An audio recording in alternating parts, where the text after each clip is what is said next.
Et voilà, c'est fait. Bienvenue au Soudan. Soudan.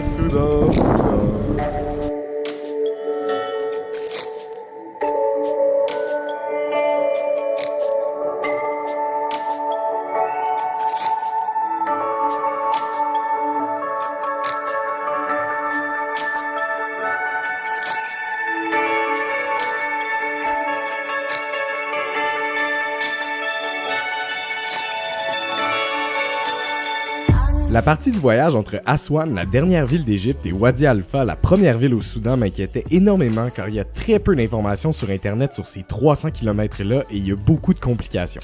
En effet, l'armée égyptienne organise des convois militaires pour amener les touristes et Égyptiens vers le sud pour, semble-t-il, des raisons de sécurité. Ils ont donc refusé que je prenne mon vélo, si bien que j'ai dû me rendre à Abu Simbel dans la boîte d'un pick-up de la police.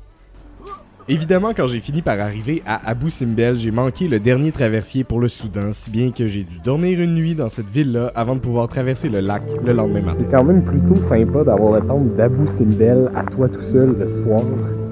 Ça, c'est incroyable. Juste de voir le Sound and Light Show, le truc de son et lumière. Assez formidable quand même. Bien que j'ai eu le temple d'Abu Simbel comme consolation pour avoir manqué le bateau, j'avais juste hâte de partir vers l'inconnu qui était le Soudan. La traversée de Abu Simbel jusqu'à Kousstoul, ça prend environ 1 heure. Il y a des bateaux à chaque, grosso merdo, 2 heures. Une fois qu'on arrive à Kousstoul, il reste 45 km à peu près pour se rendre jusqu'à la frontière. Puis de la frontière jusqu'à Wadi Halfa, c'est un autre 40 km environ. Bienvenue de l'autre côté du lac Nasser, en Égypte. Je viens de sortir du traversier et il n'y a absolument rien dans le coin, rien du tout, aucune ressource, même pas un café, un petit resto, rien. On est juste dans le désert total. 5 bornes! 5 km avant d'arriver au Soudan. Je suis pas supposé filmer, mais je l'ai fait pareil. À la douane soudanaise. J'attends de faire fouiller tous mes sacs.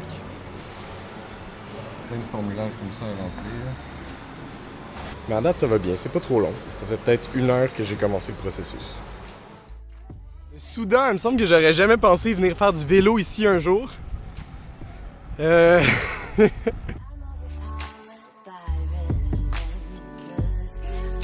ici que je vais camper. Pour ma première nuit en camping au Soudan.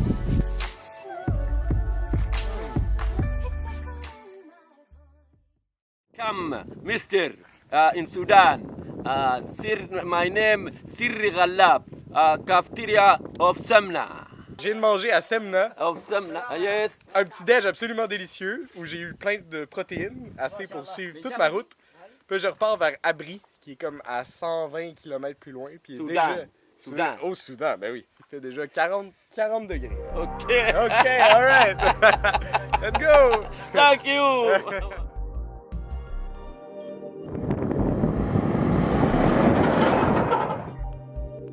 Tout au long de la route entre Wadi Halfa et Khartoum, on retrouve à chaque 20 km environ, entre les carcasses d'animaux morts, des petites cafétérias. Dans ces petites cafétérias-là, on peut manger, on peut boire, pas d'alcool bien sûr, mais boire de l'eau, tout ce genre de trucs, et dormir.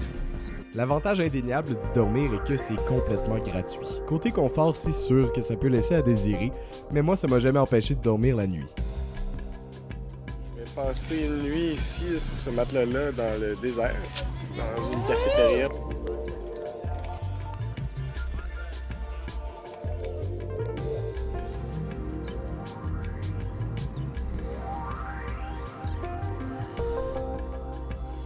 Comme alternative peu chère aux cafétérias, il existe les lokandas. Une lokanda, c'est une forme d'hébergement soudanais quelconque. Ils n'ont pas d'hôtel, ils n'ont que des lokandas.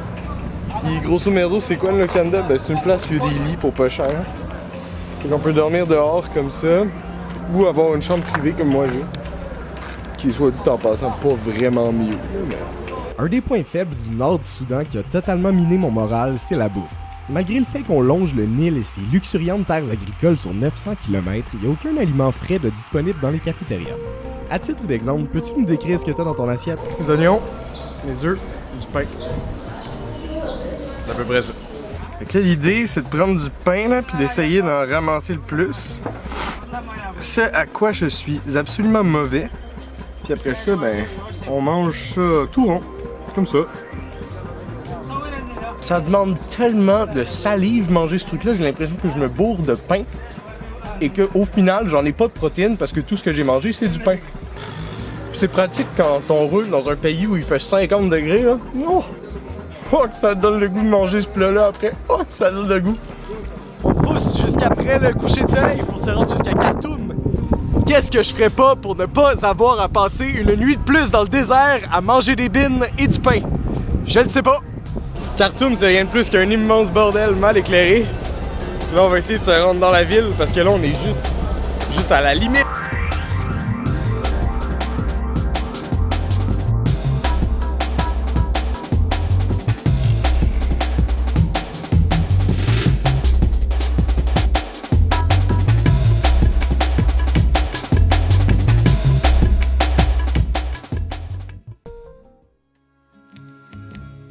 Je suis tellement content d'avoir enfin atteint Khartoum pour la simple raison que j'étais tellement, mais tellement tanné de manger dans le désert des bines rouges, des œufs et du pain.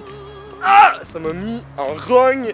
Là maintenant, je suis arrivé à Khartoum et qui plus est, à la confluence des deux Nils, c'est-à-dire là où il y a le Nil bleu et le Nil blanc qui se forment pour devenir le Nil. La prochaine étape, c'est de se rendre vers l'Éthiopie. Donc, Éthiopie, ça va être à toi bien.